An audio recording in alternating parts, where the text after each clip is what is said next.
Sorry. तो good afternoon बेटा सभी को। आज जो नेक्स्ट टॉपिक स्टार्ट करेंगे, हमने सिंपल हार्मोनिक जो मोशन होता है उसकी एप्लीकेशन स्टार्ट कर रखी थी। टाइम कम ही है तो फटाफट से डिस्कस करेंगे। तो फर्स्ट एप्लीकेशन हमने क्या पढ़ी थी? Simple pendulum. तो सिंपल पेंडुलम के अंदर जो टाइम पीरियड आया था वो 2 पाई रूट एल बाई जी, यही आया था। एल क्या होती थी? जो पेंडुलम की लेंथ है वो क्या होती थी? एल। तो सेकंड एप्लीकेशन रहेगी, ये सिलेबस में नहीं है बट रिजल्ट आप लोगों को लिखवा देता हूँ, कहीं न्यूमेरिकल वगैरह कंपटीशन में पूछे तो आप कर लेना। सेकंड होगा बेटा oscillation in A you tube. अब ये वो वाला यूट्यूब नहीं है जो आप देखते हो आजकल इंटरनेट की वजह से बंद पड़ा है ना। ऐसे लग रहा है जैसे सेल फोन डिब्बा हो गया है, और डिब्बा भी ऐसा जिसे देखने का ही मन नहीं करता। तो ये वो वाला यूट्यूब नहीं है, ये ऐसे वाला यूट्यूब है, फिजिक्स वाला, एक यू शेप की जो ट्यूब होती है, ठीक है। अब क्या कहता है कि इसमें इस लेवल तक लिक्विड फिल है, ठीक है, और ग्राउंड से इस वाली साइड की हाइट है h। हाइट कितनी है? h। अब जब आप क्या करोगे, इसमें ऑक्सीलेशन कैसे होगा वो समझेंगे और रिजल्ट देखें। बस मैं इधर से कुछ चीज से फोर्स अप्लाई करके इस साइड को कंप्रेस कर देता हूं, तो लिक्विड क्या होगा? इस साइड बढ़ जाएगा, राइज कर जाएगा, और मैंने कंप्रेस करके उसको हटा लिया, तो क्या आपने देखा हुआ लिक्विड ऐसे ऑक्सीलेट करना, हिलना शुरू नहीं कर देता? तो लिक्विड इस ब्रांचेज में से ऑक्सीलेट करता रहेगा। क्लियर है? कोई डाउट हो तो बताओ। तो यहाँ पे डायरेक्ट मैं टाइम पीरियड का फॉर्मूला बताऊंगा, उसी को देखते हुए यहाँ पे जस्ट एल को रिप्लेस कर दो किससे? एच से, तो ये आपके टाइम पीरियड का फॉर्मूला बन जाएगा। अगर फ्रीक्वेंसी का पूछो तो निकाल लोगे ना 1/t करके, तो 1/2 पाई रूट जी ऊपर चला जाएगा, h नीचे आ जाए, कर लेना वो। क्लियर है ना बेटा? तो समझ आया? बस इतना रिजल्ट याद रखना है। सॉरी। तो किस पे डिपेंड करेगा? डायरेक्टली हाइट पे। लिक्विड जितनी ज्यादा हाइट तक होगा उतना ज्यादा ऑक्सीलेशन होगा इसके अंदर। थर्ड होगा oscillation in a floating cylinder. वो भी कैसा मोशन शो करेगा? SHM। और ये भी कैसा शो कर रहा था? सारे सिंपल हार्मोनिक मोशन के एग्जांपल पढ़ रहे हैं ना हम। आप एक चीज देखते हो,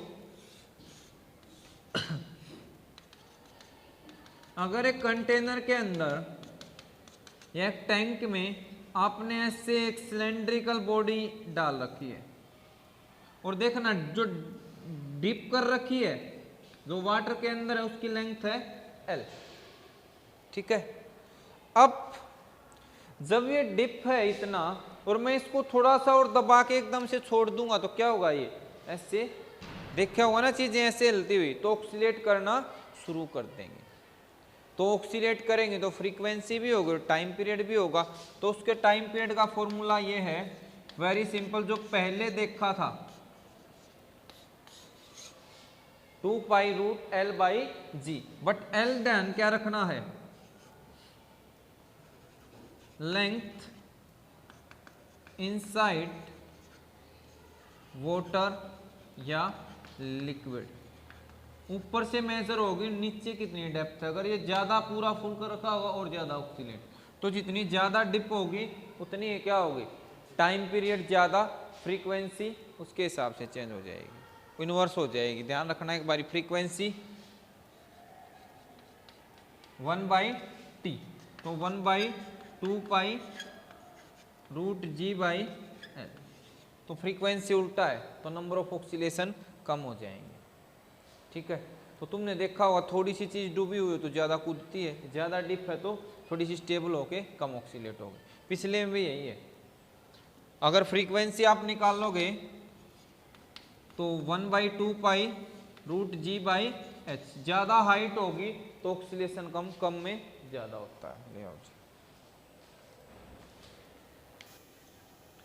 तो अभी नेक्स्ट देखते हैं। नेक्स्ट जो आएगा बेटा, जो फोर्थ एप्लीकेशन रहेगी वो आपकी सिलेबस में है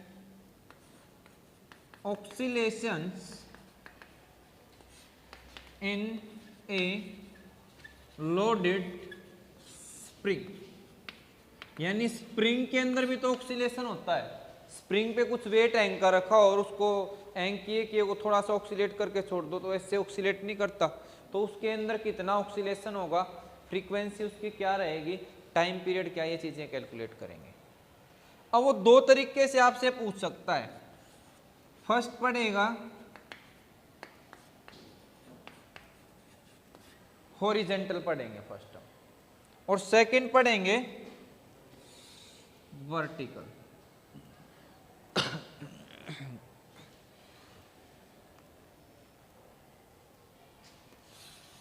तो एक बार ये चीजें रिदम में आने के बाद ज्यादा मुश्किल नहीं है। स्टार्टिंग में आपको थोड़ा सा डेरिवेशन में फ्रीक्वेंसी वगैरह में डिफिकल्टी होगी, अब दिक्कत नहीं, सीधे रिजल्ट है और फैक्टर देखना, इनर्शिया फैक्टर क्या होगा, स्प्रिंग फैक्टर क्या होगा। डायग्राम समझना है, कंसीडरेशन आपकी होनी चाहिए पूरी। ये ग्राउंड है या कोई टेबल है, इधर एक फिक्स करके सिलेंडर हमने टेबल पे रख दिया, ठीक है। अब देखना बेटा ध्यान से, ये इसकी मेन पोजीशन है, इससे आपने इसको खींचा और डिस्प्लेस कर दिया x डिस्टेंस के थ्रू, फोर्स लगा के x डिस्टेंस तक डिस्प्लेस कर दिया और यहां से ले जाके छोड़ दिया हमने, इसको ऐसे खींचा और छोड़ दिया, तो ये क्या होगा, इसमें रिस्टोरिंग फोर्स लग रही होगी जो उसको क्या करवाएगी, ऑक्सीलेट करवाएगी या नहीं करवाएगी, ठीक है। तो यहाँ पे जो F कितना है, चलो इस डिस्प्लेसमेंट को x ले रहा है तो x, y ले रहा है तो y ले लेंगे। F is equal to -ky, y क्या है, डिस्प्लेसमेंट किससे, कौन सी पोजीशन से, मेन पोजीशन से। क्लियर बेटा, तो बस इतना सा ही, ज्यादा मुश्किल नहीं है। आगे चलते हैं एक सेकंड के लिए। आपको T निकालना है, M इसका क्या है, जो मास एंकर रखा, लोड डालना है ना, M is mass of load जो इसके साथ अटैच है, तो 2π√m/k पढ़ा था हमने, तो M क्या था, इनर्शिया फैक्टर, और K क्या था, स्प्रिंग फैक्टर। यस और नो, ठीक है ना। तो कोई डाउट हो तो बताओ, चलते हैं आगे। तो मुझे यहां पे ये बताओ कि कितना आएगा, इसको काट देंगे। इनर्शिया फैक्टर, ये तो निकला ही हुआ भाई। इनर्शिया फैक्टर, इनर्शिया क्या होता है, जितना मास आपको ऑक्सीलेट करवाना कितना हो, m, और स्प्रिंग फैक्टर, भाई स्प्रिंग फैक्टर नाम से ही पता चल रहा है, पढ़ स्प्रिंग रहे हैं तो यहाँ पे स्प्रिंग फैक्टर क्या होगा, जो स्प्रिंग का फोर्स कांस्टेंट है, क्या है, तो फोर्स कांस्टेंट ऑफ स्प्रिंग, तो कितना होगा बताना, क्या वो K के बराबर ही नहीं होता। तो भाई जस्ट रिजल्ट हमारे पास आ चुका है, 2 कितना आएगा, T 2π√m/k। बस एक्सप्लेन पक्का करना, इनर्शिया फैक्टर यहाँ पे क्या ले रहे हो और स्प्रिंग फैक्टर क्या ले रहे हो, क्लियर है ना। फ्रीक्वेंसी पूछे तो 1/2π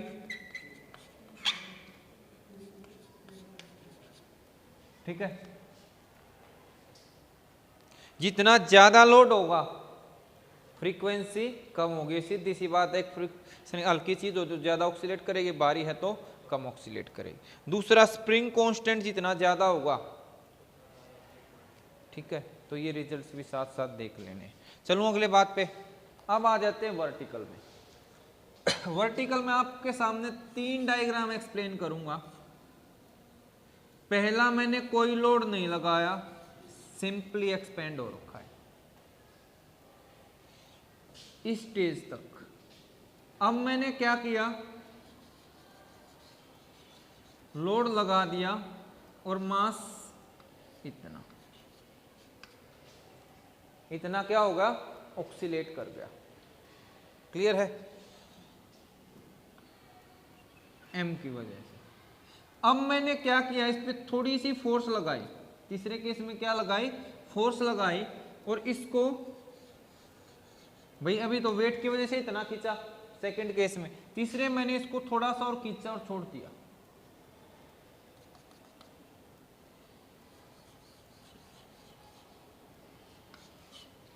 तो आपके यहां पे डबल एक्सटेंशन होगा। क्लियर है, पहले हम नॉर्मल को क्या ले रहे थे, वाई, एक को मान लो एल। आप अपनी बुक के अकॉर्डिंग ही फॉलो करोगे तो उसी के अकॉर्डिंग देख लेते हैं। पहले वाले को उसने मानना है एल, और नॉर्मल डिस्प्लेसमेंट जो हम दे रहे हैं वो कितना लेंगे, वाई। तो ये तो एल क्या हो गया, वेट की वजह से एक्सटेंशन, एल क्या हुआ है, ये मास हैंग करने की वजह से, और मास हैंग की वजह से तो एल होगा, ये एक्स्ट्रा हमने कितना दिया, वाई। तो टोटल कितना हुआ, एल प्लस वाई। तो इसके अराउंड इतने हिसाब से ऑक्सीलेट करेगा ना, कुछ तो इसकी वजह से, कुछ हमने खींचा उसकी वजह से। क्लियर हुआ। अब एक बात और ध्यान करनी है, जब आपने ऑक्सीलेट नहीं करवाया, ऑक्सीलेट नहीं करवाया, और ये हमने स्प्रिंग लिया है वेटलेस, ऑलमोस्ट ना के बराबर वेट लिया है, तो मास जब हैंग करते हो किसी चीज पे, तुमने देखा हो किसी स्प्रिंग पे मास हैंग किया हो, तो अंदर की तरफ, ऊपर की तरफ कोई खिंचाव होता है, ऑब्वियसली होता है। और वो कम मास है तो कम होगा, ज्यादा मास है तो ज्यादा। तो उस केस में उस पर एक रिस्टोरिंग फोर्स लग रही होगी, जिसका नाम क्या रहेगा, उसको मैं फर्स्ट केस में F1 मान लेता हूं। फर्स्ट केस मेरा ये है, सेकंड केस ये। क्लियर है। अब मैंने उसको ऑक्सीलेट करके और ज्यादा लंबा खींच दिया, तो उसमें क्या पहले जितनी फोर्स रहेगी या ज्यादा होगी, ज्यादा होगी। तो इस केस में मैंने फोर्स को क्या दिखा दिया, F2। क्या दिखा दिया बेटा, एक बार क्या रेंज में आ रहा है, हाँ वहां तक तो आ रहा है। क्लियर हो गया ना। अब जस्ट मुझे ये बताओ, क्या ये रिस्टोरिंग फोर्स है तो F1 माइनस KL नहीं होगा मेरा, माइनस के, और जितना डिस्प्लेसमेंट है उतना। F2 कितना होगा, माइनस के L प्लस वाई नहीं होगा क्या, यस और नो। क्लियर है। तो हमें काम किस पे करना है, नेट फोर्स कितनी लगी, F2 फोर्स में F1 फोर्स तो वेट वाली पहले ही प्रेजेंट थी, और कुछ हमने जो एक्सटेंशन करी उसकी वजह से होगी। तो यहां पे आपको ध्यान क्या देना है, नेट फोर्स जो इफेक्टिव हो F मान लियो, किसका इक्वल होगी, F2 माइनस F1, यानी कि माइनस के L प्लस वाई माइनस करोगे, और ये माइनस के L पहले ही है,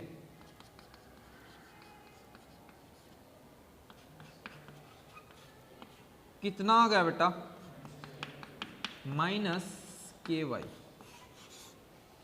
क्लियर है। कोई डाउट हो तो बताओ, आगे चल देंगे। टाइम पीरियड के लिए क्या चाहिए,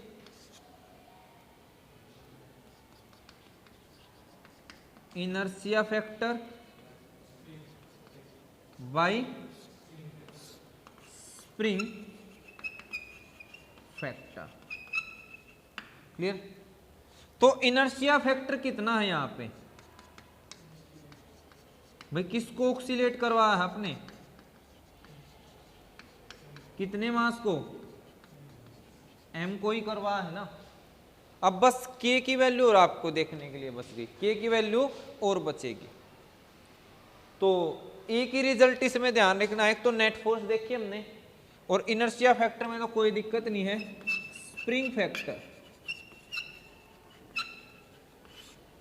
इसके लिए हम एक रिजल्ट यूज करेंगे।